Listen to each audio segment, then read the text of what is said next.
The X Zone Radio Show with Rob McConnell is largely an opinion talk show.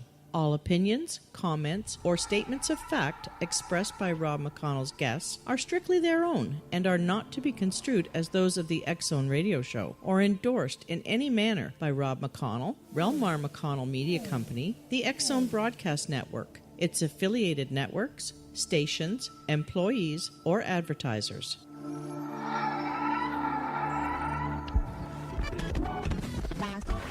All Hit Radio.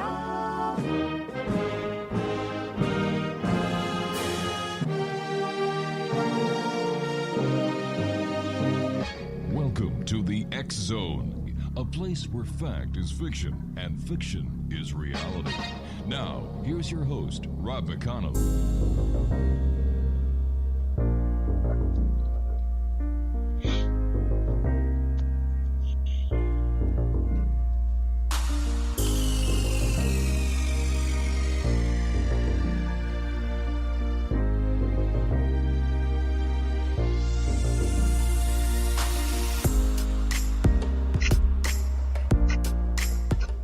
And welcome to the X Zone, everyone. My name is Rob McConnell, and this edition of the X Zone is coming to you around the world on the X Zone Broadcast Network, Talkstar Radio Network, Mutual Broadcast Network, iHeartRadio, and then Simul Radio and Simul TV. If you'd like to send me an email, xzone at xzoneradiotv.com, on all social media sites, X Zone Radio TV. And to find out about the programming that we have available for you 24/7, 365 on the X Zone Broadcast Network, visit www.xzbn.net. And for the X Zone TV channel that is exclusive to Simul TV, visit www.simultv.com. I must tell you, I just received the rushes from Cal Corf on the investigation into the JFK assassination. Amazing footage. Truly amazing, groundbreaking, and once and for all, the definitive answer and solution to the JFK assassination. It's a 6-part series. The first series that Cal and I are producing is the JFK assassination, with 5 other shocking and riveting other investigative series. My guest this hour, X Zone Nation, is Adam McGirr. And he is Vice President of the British Columbia Scientific Cryptozoology, Zoological Club, and has been studying strange creatures like sea serpents and Sasquatch for 15 years. He has participated in numerous field expeditions and conferences, made several television appearances, as well as interviews in newspapers and magazines on the subject of monsters and mysteries. By trade, Adam is a technical writer and trainer. The BCSCC takes a scientific, skeptical approach to the investigation of creatures not yet recognized by the scientific community. These include such famous examples as the Sasquatch, Yeti, Ogopogo, and the Loch Ness Monster. Their mandate is to understand where these creatures may fit into the greater picture of the realm of natural history. Now, they do not subscribe to paranormal, occultic, or supernatural viewpoints when seeking the nature and origins of such animals. The website is www.bcscc.ca. And Adam, welcome to the X Zone. Thank you for having me. Wow, where did your interest and the quest to study all these cryptozoological creatures come from? Well, I would say it started fairly early on. When I was a kid, I enjoyed subjects like ghosts and ancient mysteries like the pyramids and Stonehenge. And as I began to kind of read up on those subjects, I discovered cryptozoology, or the study of animals that have yet to be discovered and cataloged by science. And I think it's kind of a combination of a love for animals and the natural world, and also a love of mysteries and the unknown. Have you yourself witnessed a Bigfoot, a Sasquatch, a Yeti, or a lake monster? I have not. And that is probably the most common, frequently asked question that we get here. We do have some members who are witnesses, and we do speak to a lot of witnesses or people who feel that they did see something out of the ordinary. But I myself have never seen one, and I like to think that that helps me remain kind of neutral and unbiased on the subject. How many members of the BCSCC are there? Well, it's hard to say exactly. We have a number of members that we communicate online with through social media in our groups. We have a number of members who kind of receive our quarterly newsletter. And then there's kind of a smaller subset, I would say, under 50, who actually meet up on a semi-regular basis and do things like field work and investigations. But as you can imagine, not everybody has the time or the resources to be able to go out into the field. Mm-hmm. So I would say there's kind of a small, tightly knit group of investigators who actually make regular visits out into the forest or out onto the water. Let me ask you this question. What, in your opinion, as someone who researches the cryptozoological creatures, is Bigfoot? What is it? Yeah. That's a good question. Personally, I think if Bigfoot does exist, mm-hmm. and I'm not saying that it definitely does or it definitely doesn't, but if it does exist, it is a living, breathing, biological animal. It may be related to us, to Homo sapiens, in some way, shape, or form, in the sense that people often describe a bipedal that is walking on two legs, a gorilla-like creature, a very large ape-like creature that is covered in hair and walks on two legs. So it could, in fact, be a branch off from our own ancestors at some point, or a kind of more primitive version of Homo sapiens or Australopithecus that became a lot more robust in the shoulders and a lot larger to be able to live outdoors all the time. Your best guess, how many Sasquatch are there roaming the woods and the beautiful mountains around Surrey, BC, where you're located? And let's take the entire province of BC. Yeah, well, I was going to say Surrey, BC. We have a large metropolitan area here. But, of course, British Columbia is a vast province, and Canada in general, most of Canada is actually uninhabited. Yes. We have a vast wilderness here. And in British Columbia, most of the population is clustered kind of along the border of the United States. But the rest of the province is quite rugged, and there's a lot of outback out there. And when it comes to the subject of how many there are, it's a good question.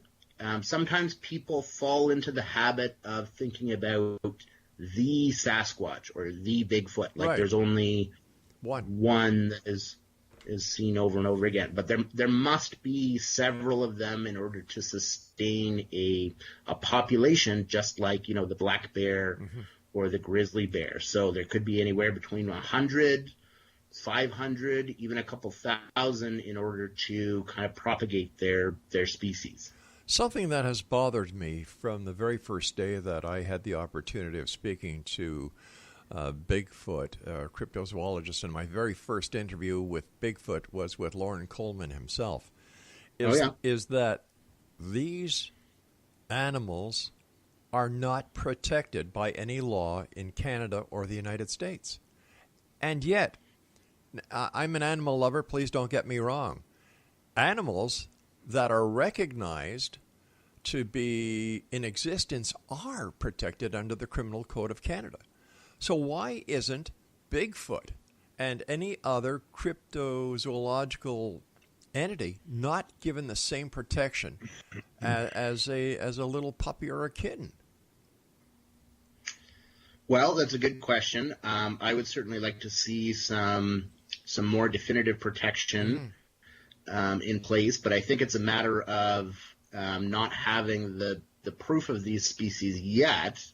If that ever were to come, I think the protection would come fairly soon after. But no disrespect to anyone who's listening, there's no proof of God either, and yet Millions upon millions of people believe he exists, and there are certain rights that are given to people who do believe in the existence of God. So why isn't the same courtesy and the same law applicable to Bigfoot? Yeah, it's interesting you say that. I think for some folks there is a degree of faith. They've either seen something or they've heard from somebody that they trust, to the point where they know in their minds and in their hearts Right. that there's something out there, that there is another species waiting to be discovered. To a certain degree, I think there is some implicit protection, because at least in the province of British Columbia, you cannot obtain a hunting license for Bigfoot or Sasquatch at this time. Right. And if you were to kill or hunt a species that you do not have a license for, then you could face fine or repercussions under the Wildlife Act. All right, stand by, Adam. You and I have to take our first break. Exo Nation, Adam McGirr is our special guest, and he is a vice president of the British Columbia Scientific Cryptozoology Club, and their website is www.bcscc.ca. And Adam and I will be back on the other side of this break, as cryptozoology is the topic this hour here in the X-Zone from our broadcast center and studios in Hamilton, Ontario, Canada. My name is Rob McConnell. Don't go away.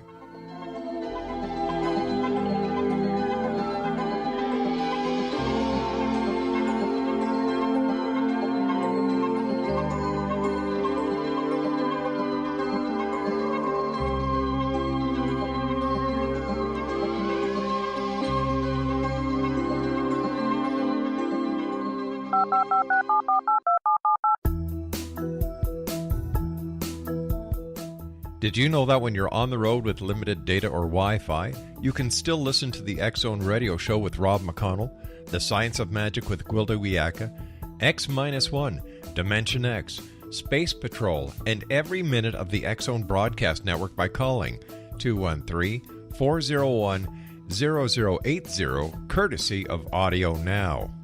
No smartphone, app, or internet needed. It saves your data plan, and it's free if you have unlimited minutes. Call 213-401-0080 to listen on any phone, anytime, anywhere. Remember, 213-401-0080 for the best of the paranormal, parapsychology, and sci-fi radio programming anywhere, 24/7, 365.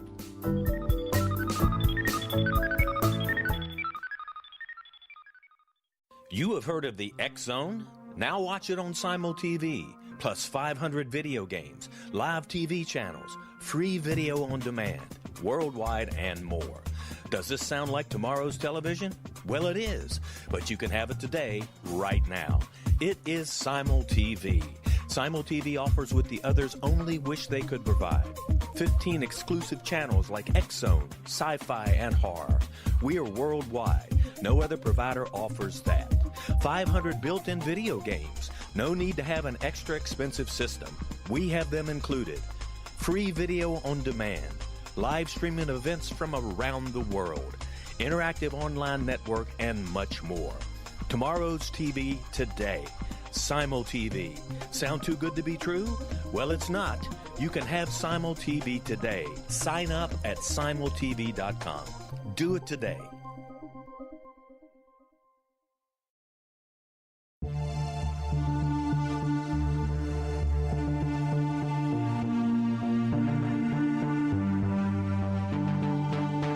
We live in rapidly shifting times of extreme volatility and uncertainty. Such profound change brings a unique opportunity for the evolution of consciousness. I'm Gwilda Wiyaka, host of Mission Evolution Radio Show, a program that explores the latest scientific developments and deepening spiritual truths supporting human evolution.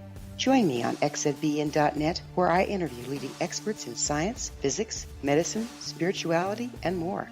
By applying divergent viewpoints to leading-edge topics, we uncover expansive and evolutionary truth to assist you on your path to enlightenment. More information and past episodes are available at missionevolution.org.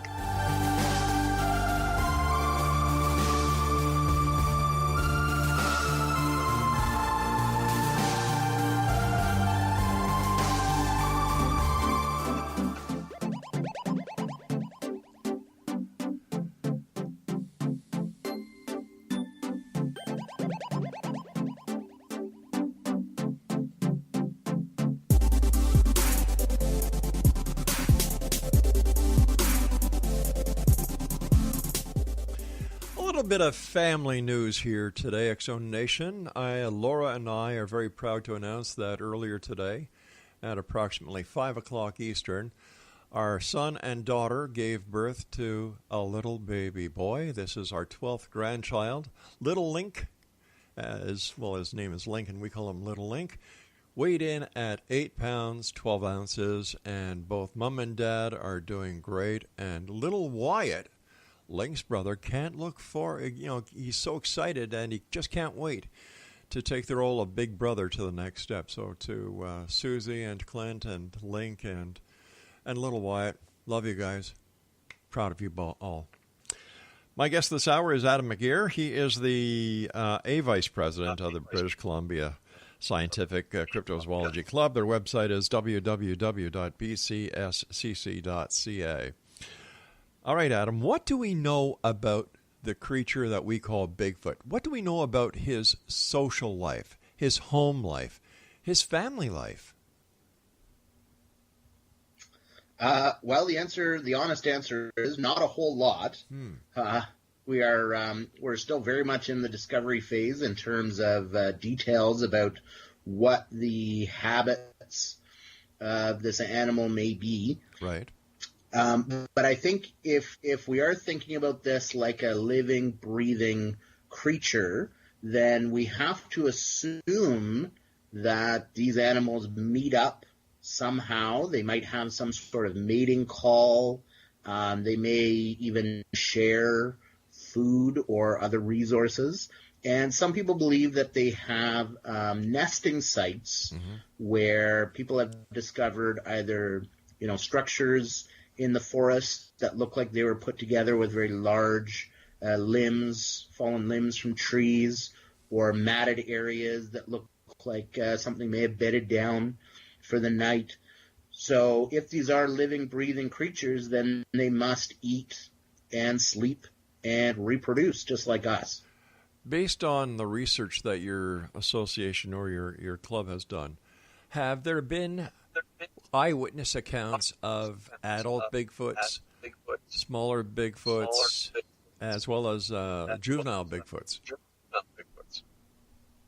Yeah, that's a good question, actually, because it is a common misconception that all big feet, if you will, to coin a phrase, are enormous creatures, 8 or 9 feet tall, 300-400 pounds. But of course, they wouldn't come out that way. They must start smaller, right, as baby big feet, and yes, there are some reports of people seeing juvenile or smaller, shorter, almost child-size creatures still covered in hair and still exhibiting very wild behavior, but not the gargantuan sizes that are typical in the reports of, say, adult Bigfoot, which are 8 or 9 feet tall, or even excess of that size. According to the research done by the BCSCC, has there ever been communication or interaction between Bigfoot or big feet and humans? And also, once again, according to the research that you people have done, has anyone ever been attacked by a Bigfoot? Yes, there are several researchers who, when they go out into the forest, they perform what is called a wood knock. Right. And basically that involves taking a very large stick, like a branch, and beating it onto a tree to produce kind of a very loud sound. Right. And a lot of the time, those sounds are repeated back to them, certain patterns of sounds, and some people interpret that as a form of communication by Bigfoot, or even as a warning to kind of move away from their area that the investigators may not necessarily be welcome there. And then there's another set of researchers who have a number of sound recordings. So they've recorded howls, yells, and screams in the forest that they can't attribute to any other animal, such as a coyote or even an owl. They hear these sounds, and sometimes they will try to reproduce the sound in reply in an attempt to get a bit of a dialogue. So would this mean that the Bigfoot is a territorial species? Yes. Well, I think certainly if we're talking about a very large animal that roams the forest and forages for food, it's, to my mind, that's very similar to something like a bear, like a black bear or a grizzly bear. Right. And we have to presume that these animals would know the territory much better than we do, and would naturally either shy away from confrontation, if they were to hear something like a truck or a 4x4 or construction equipment in the forest, that they might attempt to either warn people away, scare people away, or they would simply retreat to higher ground or deeper into the forest, which may account for the lack of good quality photos and video evidence, because, simply put, they hear us coming. Mm-hmm. All the work and all the building of communities within the forested area, is this causing, number one, more sightings, and number two, more confrontations with the people who are working on these sites? Actually, I would say the opposite. I think there are fewer sightings now and fewer confrontations because of things like highways and noisy equipment. If you think about all the work it takes to build a road into a rural, remote area, you need trucks and excavators and chainsaws and bulldozers and that kind of thing. And I think if these animals were already there and they heard even the beginnings of that activity going on, that they would probably move out fairly quickly. And it seems to me like these animals are less confrontational. They don't seem to be predatory, right? In the sense that, to go back to one of your earlier questions, you were asking if anybody had ever been attacked by a Bigfoot or a Sasquatch. And there's a very famous story in British Columbia about a man named Albert Ostman, and he was searching for gold up in the hills, and he had taken a trip into an inlet quite a ways up the coast. It would be 4 or 5 hours from here by boat. And basically what happened was, he said that he was sleeping in a sleeping bag, and then he was abducted by a creature that he described very much like a Bigfoot, a Sasquatch. And then he said he was carried for a long period of time, and that when he was finally put down, he was actually in the company of a small family of these creatures, and that includes the male, what he interpreted to be kind of the father, a slightly smaller kind of mother character, and then another juvenile, like we were discussing earlier. But he didn't sense that they were trying to kill him or hunt him or anything like that. It was more out of curiosity. Yeah. I can just see him. Hey, honey, look what I found. I was going to bring home a dog or a cat. But I got a human. Who knows? Yeah. Based on the research that you've done and other cryptozoologists have done, what is the best guess as to the actual origin of Bigfoot? If you're asking about my best guess, yep. I tend to subscribe to the theory that that these animals are similar to something like a Gigantopithecus or a kind of a primitive ape that, similar to us, they evolved to walk on two legs instead of scampering around like a monkey or an orangutan. But that they also became a lot more hardy and able to live outside. They developed the fur all over their bodies. A lot of muscles, of course, for moving rocks, for scavenging, looking under rocks for bugs and maybe even crustaceans. There's some reports, especially from the First Nations peoples in this area, of Bigfoot or Sasquatch being seen digging in the sand for things like clams and different types of crustaceans that you might find on the beach. Adam, we're going to have to do a bit of a cliffhanger here. I have to take my news break at the bottom of the hour. Exonation, Adam McGirr is our special guest, and he is with the British Columbia Scientific Cryptozoology Club. Their website is www.bcscc.ca, and Adam and I will be back on the other side of this break with the news as the X Zone continues from our broadcast center and studios in Hamilton, Ontario, Canada. Don't go away.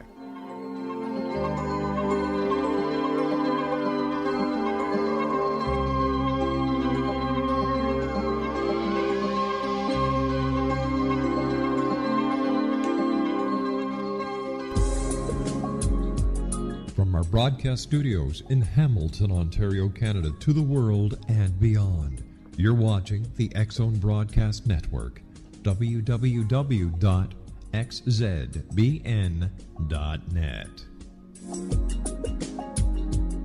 AVS Media Demo. You have heard of the X Zone? Now watch it on Simul TV, plus 500 video games, live TV channels, free video on demand, worldwide, and more. Does this sound like tomorrow's television? Well, it is, but you can have it today, right now. It is Simul TV. Simul TV offers what the others only wish they could provide. 15 exclusive channels like X Zone, sci-fi, and horror. We are worldwide. No other provider offers that. 500 built-in video games. No need to have an extra expensive system. We have them included. Free video on demand. Live streaming events from around the world, interactive online network, and much more. Tomorrow's TV today. Simul TV. Sound too good to be true? Well, it's not. You can have Simul TV today. Sign up at simultv.com. Do it today.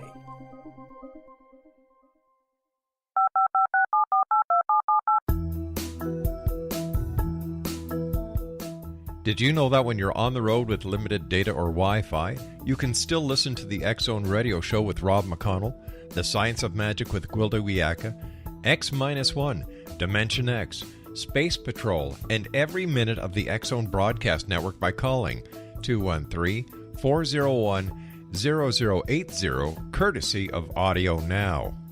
No smartphone, app, or internet needed. It saves your data plan, and it's free if you have unlimited minutes. Call 213-401-0080 to listen on any phone, anytime, anywhere. Remember 213-401-0080 for the best of the paranormal, parapsychology, and sci-fi radio programming anywhere, 24/7, 365.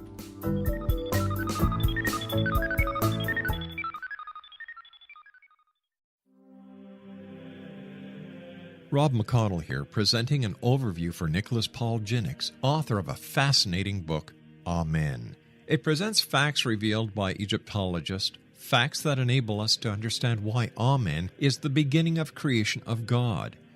It provides recommendations for religious leaders of the major religions to unify their beliefs and teach the Word of God.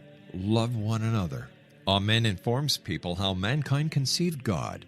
It was the Egyptians that developed the concepts of a soul, a hereafter, and Son of God. And finally, after the worship of many gods, they conceived the belief in one universal God, the maker of all there is. For more information, visit www.futureofgodamen.com. That's www.futureofgodamen.com. futureofgodamen.com.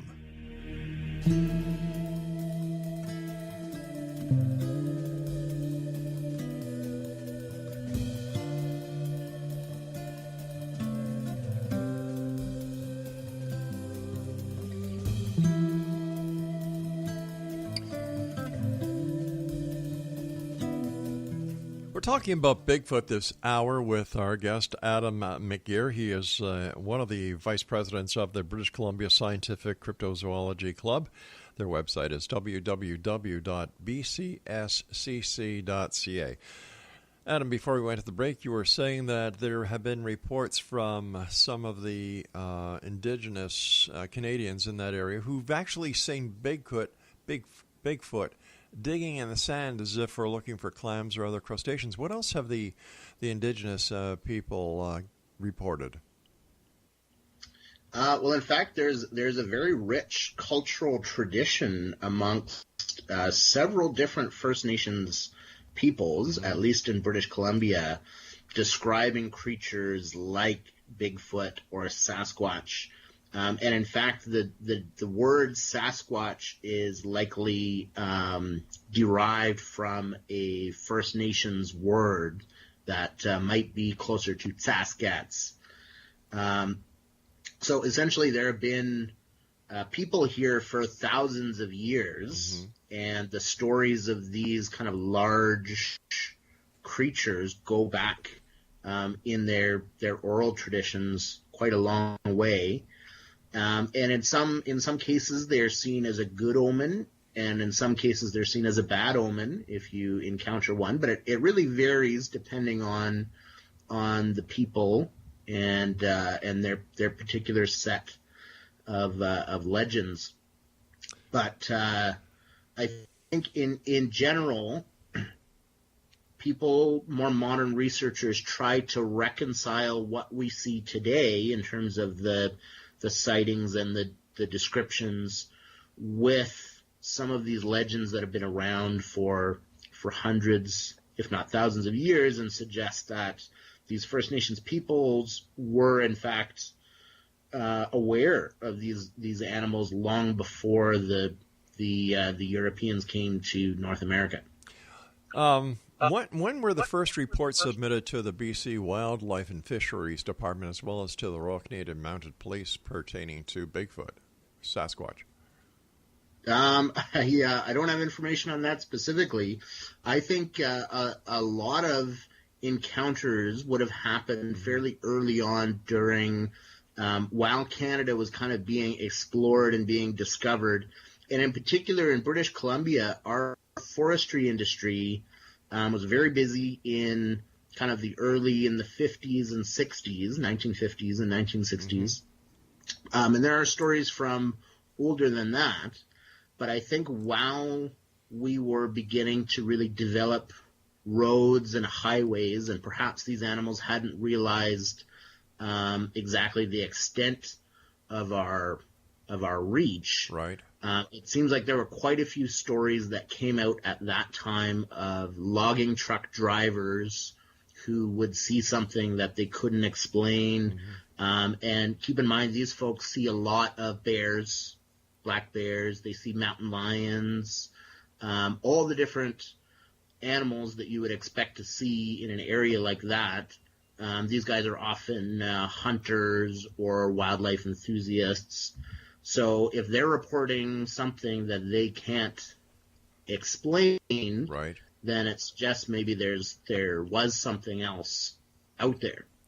Have you or any of the other members of the BC Scientific Cryptozoology Club or any other Sasquatch Bigfoot investigator in BC come across any scat or hair samples that they've had sent for analysis? And if so, what were the results of the analysis? There are some investigators who will look for things like scat or hair samples.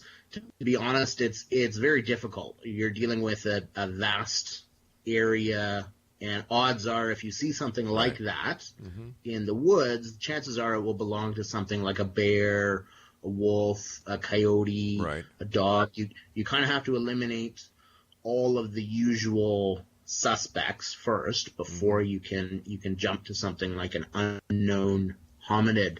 Right. But it's actually quite a bit more common for investigators to find tracks. And these are basically impressions in the earth, in the soil, that don't seem to belong to any one of those animals, like a bear or a deer or anything. And in fact, I have one here that might be, I don't know if you can see this. Yes, I can. Yeah, wow.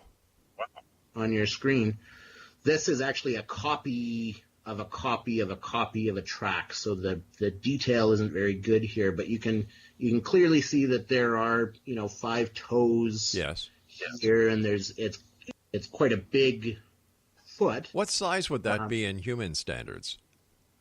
This would be quite large. This, if you think of Shaq, right, the basketball player, I'm a size 10 shoe. This has got to be a size 25. My gosh!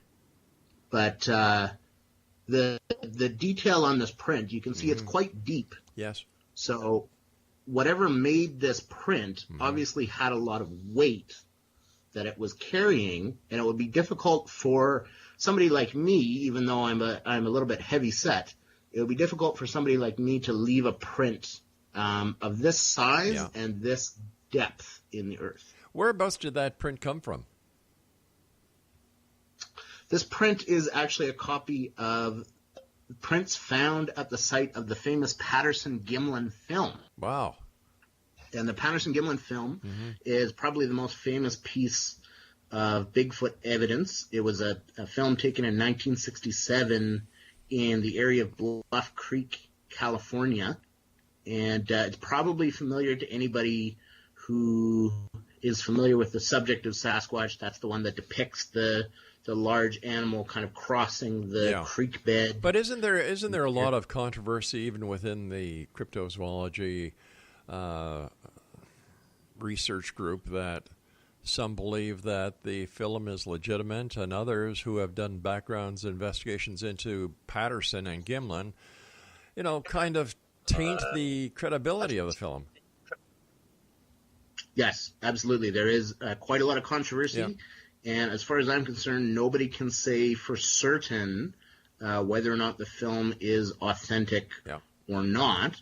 I've personally spoken with Mr. Gimlin, who was there that day, and I find him to be a very pleasant and trustworthy individual. Mr. Patterson has passed on, right? Unfortunately, but there's been countless analyses done of that film, and a number of people have come forward saying that either they were the man in the suit that day, or that they can prove that the film was faked. But then a lot of the time, those claims are not backed up by any evidence. But what about Gimlin himself? Was he ever subjected to a polygraph test? And if so, what were the results of the polygraph test? I can't speak to whether or not he was ever subjected to a polygraph test. I mean, people in law enforcement know that polygraphs are kind of hit and miss, and in fact, they're not used conclusively anymore to prove that. But isn't it a tool that is used by researchers? For example, there are many cases within the UFO community that people who claim to have been abducted, for example, Travis Walton and the entire crew were subjected to polygraph tests. And Bob Hieronymus, who came forward and claimed to be the person inside of the famous suit, he underwent a polygraph test and he passed. Yeah. I'm familiar with Bob Hieronymus, and many of the claims that he made have there have been some inconsistencies in his claims, and there's also nobody has yet to produce the suit or even a piece of the suit that was used that day. So if this suit was created or it was purchased from, say, a special effects shop or a costume store, there should be some kind of shred of evidence that we can use to either recreate that suit.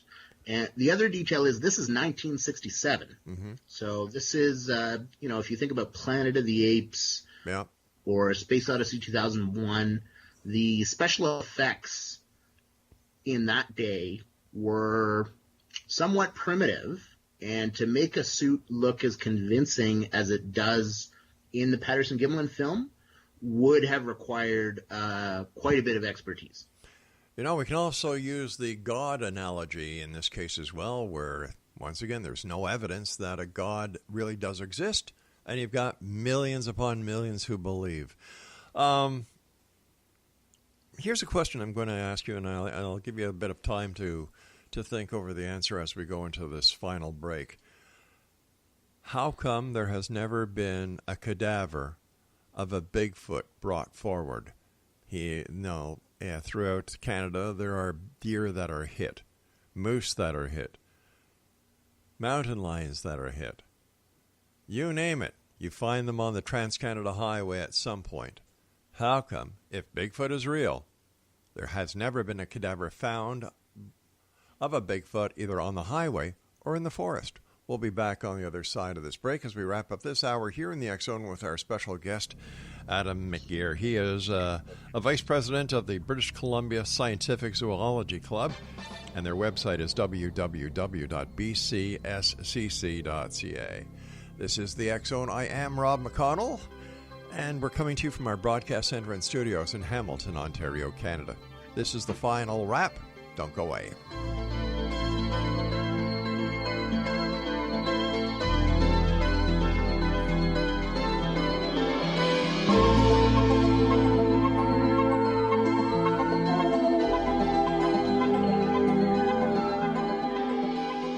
You have heard of the X Zone? Now watch it on Simul TV, plus 500 video games, live TV channels, free video on demand, worldwide, and more. Does this sound like tomorrow's television? Well, it is, but you can have it today, right now. It is Simul TV. Simul TV offers what the others only wish they could provide. 15 exclusive channels like X-Zone, Sci-Fi, and Horror. We are worldwide. No other provider offers that. 500 built-in video games. No need to have an extra expensive system. We have them included. Free video on demand. Live streaming events from around the world, interactive online network, and much more. Tomorrow's TV today. Simul TV. Sound too good to be true? Well, it's not. You can have Simul TV today. Sign up at simultv.com. Do it today. The new nonfiction book, Razor of Madness, is similar to cult movies like Clockwork Orange, Dragon's Tattoo, or The Other Side of Hell. Wayne Morin Jr. and Thomas Lee Howe will expose widespread and systematic deficiencies in this thought-provoking tell-all novel. Mind control rages among scholars in law schools. Human rights are ignored while thought reform and mental manipulation are accepted practices used as behavior modification. Dr. Louis Jolyon West comes to mind. Media and public scrutiny shows that United States mental hospitals are in fact destructive murder industries. Razor of Madness expose novel details this epidemic through an in-depth professional and personal investigation. For decades, there has been a revolving door policy that still releases killers and pedophiles back into society. The maestro of mind control continues to haunt America to this very day. Razor of Madness is available in paperback or as a downloadable ebook at Amazon.com.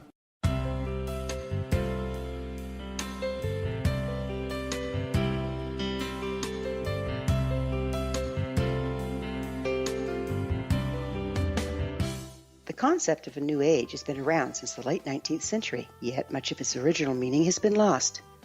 What exactly is the new age? Is it a religion, a collection of obscure esoteric practices, a series of doomsday predictions, or an astrological event? The New Age Chronicles is a unique, complementary publication bringing reason and grounded information to separate fact from fiction. Chock full of valuable information to support you as we make the monumental shift into the new era. You won't want to miss a single innovative issue. The New Age Chronicles newspaper is coming soon to www.newagechronicles.com.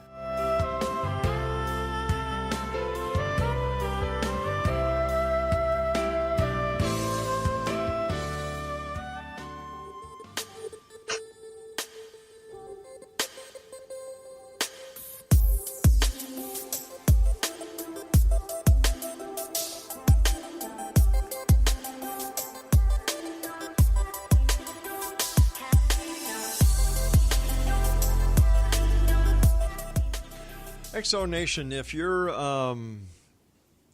interested in having your very own radio show or TV show, or if you're a producer and you have video that you would like to have played to the international market, like about 238 million viewers, send me an email, xzone@xzoneradiotv.com.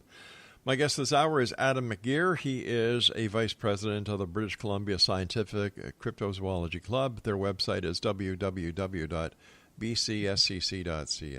First of all, Adam, thank you so much for coming on the show. I've thoroughly enjoyed our conversation.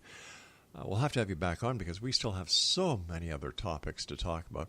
But the question I asked before we went to the break, how come we haven't found the cadaver of a Bigfoot? Yeah, I mean that is the number one question, I think, and it's a question that deserves an answer. And in fact, there is no simple answer to this one. Mm-hmm. I can think of a number of different factors, though. If this is in fact a living, breathing species, it must be fairly small in numbers. Otherwise, we would be seeing these things a lot more often. Yes. Of course, they must live in fairly remote areas where there aren't people. We were talking earlier about how they might hear us coming and they might move to higher ground or try to avoid confrontation with things like automobiles. There have been several reports. In fact, I've spoken to a witness who saw what she thought was a Bigfoot crossing the highway in front of her car on the Sunshine Coast. So that may have been a near miss. But yeah, you would expect sooner or later for a bone or a tooth or even a skull fragment to turn up. But once again, a bone, a tooth, even a skull fragment would be hard to identify to somebody going through the woods who saw. They might think, oh, there's the bear got killed or whatever. So I can understand where the conundrum is. Finally, last year I ran I led a campaign against a television show in the United States to get it kicked off the air, where you had these Bigfoot so-called hunters going out to shoot a Bigfoot. I think that it was all wrong, and for a network to even contemplate putting that on the air just for ratings, I think it was despicable. What is your opinion of these people who go into the woods? Now, we know there's poaching. There's poaching of every animal that we know of, but poaching a Bigfoot, what is your take on this, since you are dedicated to the preservation and identification thereof? Yes, personally, I would much rather have a good quality, high-definition video of one of these animals than to know that it was, that it was killed. Like we said, it could be endangered. It could be one of the last of its kind, and it could be akin to killing a human. Yes. You may face something like a homicide charge once it's determined, what this animal is. So I think it is a product of kind of the reality TV industry. They want to show people in kind of military gear with rifles and shotguns going out on a stakeout. But we tend to engage in a little bit more of a conservation effort, at least here in British Columbia. We want to encourage people to learn all they can about these animals and the natural world in general, because we think only good can come from that. I agree with you 100%, and I applaud you and your organization for taking that stand. Let's talk about something else. We still got so many other topics to talk about, but Ogopogo, right in your province. Tell our listeners about Ogopogo. Well, Ogopogo is a supposed inhabitant of Lake Okanagan, which is a very large lake in the interior of British Columbia. It's about a 5 or 6 hour drive from here. And for decades, people have reported seeing a large snake-like creature in the lake. And many people think this might be similar to, your typical description of the Loch Ness Monster or some of the other more famous sea serpent type creatures. like Lake Champlain. What's the? There's one in Memphrey, in Lake Memphrey, Magog, and then there's one in Barry's Bay, and the list goes on and on and on. What was the most recent sighting of Ogopogo? There have been several sightings, actually. I know of a few just in the past few years where people were on a dock, having just parked their boat, being out on the water, and they described a 40-foot snake-like creature swimming its way through the water. Now, unfortunately, there's no picture, there's no photographic evidence from that account, but there are pictures and there are video clips of unidentified objects in Lake Okanagan, and it is a fairly busy lake, especially right now in the summertime. There are lots of people water skiing and enjoying activities on and around the lake. So I'm hopeful that somebody, now that we have cell phone cameras and GoPros and things like that, I'm hopeful that somebody will obtain quality footage in the near future. Is it possible that Ogopogo is related to the Loch Ness Monster, and could they be leftovers from the Dino Age? It is possible that both creatures are similar in the sense that they are unidentified. There's a possibility that they are in fact not sea serpents at all, but rather something like a large freshwater seal or a river otter that has grown to very large proportions, and that there's also some issue with the size that is reported. People, their depth perception may be affected. They might be exaggerating a little bit, like a good fish story. But I want to remind the listeners that the Ice Age took place about 10,000 years ago, and I think both the areas in Scotland and in Lake Okanagan would have been covered by ice. So the likelihood of a dinosaur-like creature having survived all those millions of years from that long ago, through the Ice Age and through other kind of climate change-related activities and that kind of thing, and needing to breed, obviously, and have a sustainable population, I think it is unlikely that it is a dinosaur-like creature. It is much more likely that it is a amphibian or fish or mammal. It's funny when you look at it, the same questions and quandaries that face you with Bigfoot are also the same when it comes to other aspects of cryptozoology. And by the way, in case you don't notice, there's a bunch of tentacles behind you right now. Yeah. That's right. The Kraken is a kind of an ancient cryptozoological story. Sailors from the Viking era would describe their ships being attacked by a creature just like the one behind me. And now we know about the giant squid. Yes. And the colossal squid. So the Kraken may be an example of a creature that was once a cryptid or undiscovered animal that has now been cataloged and identified by science, and maybe someday Bigfoot and Ogopogo will join the giant squid in scientific textbooks. We have about 2 minutes left before you and I have to say so long. What are your final thoughts for the X-Zone Nation watching and listening tonight?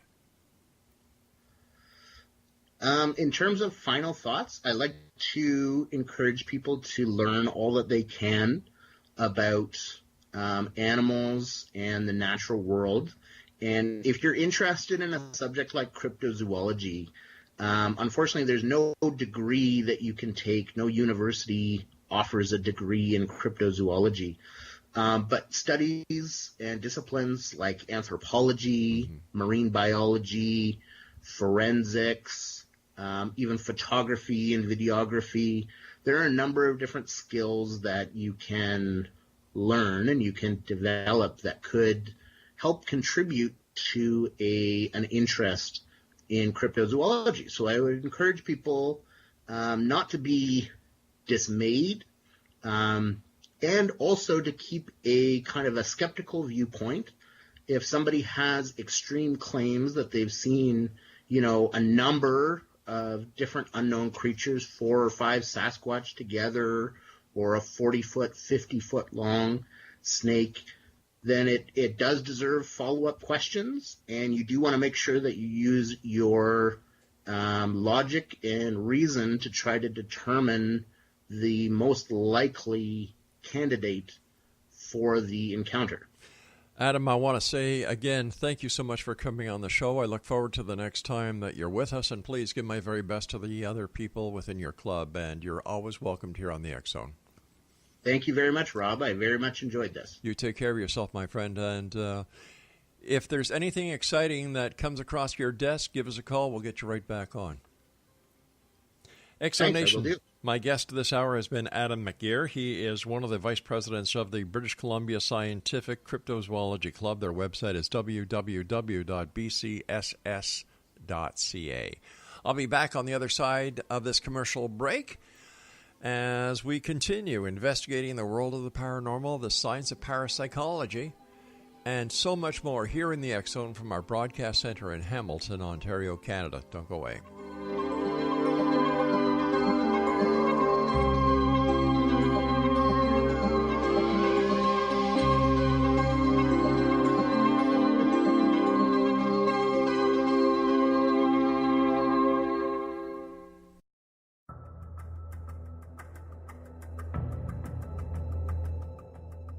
Modern Esoteric, Beyond Our Senses by Brad Olson, consummates the lifeology story about where humanity originates. It is the lost continents, the primitive wisdom, the mythos of creation, and the rethinking of ancient history as we are taught in academia. There is much more to the story than what we have been told. As this is the first book in the Esoteric series, Modern Esoteric starts at the beginning of time and accelerates up to this modern age. Future Esoteric is book 2 in the series and takes a forward-looking position ahead of today with an open and honest examination of the ET issue and various unexplained phenomena. To discover the writings of author Brad Olson, visit www.bradolson.com. That's www.bradolson.com.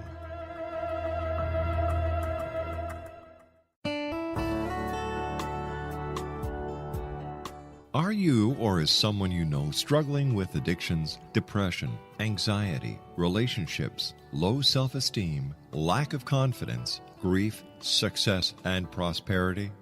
Do you know that your subconscious belief plays a big role in the outcome of your hard work? We can help you permanently change the beliefs that may be the reason for your struggles and failures.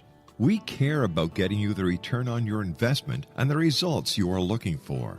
We can help you be free of the limitations of your past and in realizing your highest potential. We work with people by phone and Skype. For more information, visit us at www.ritasoman.com. That's www.ritasoman.com.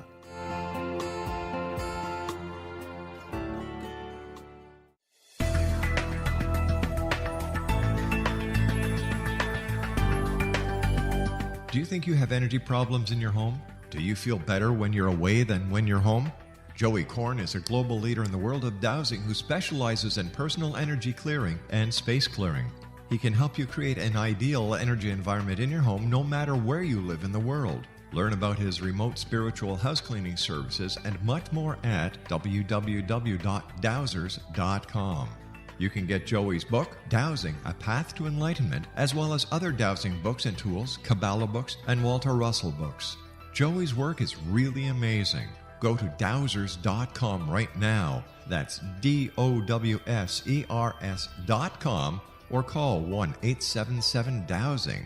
That's 1-877-369-7464.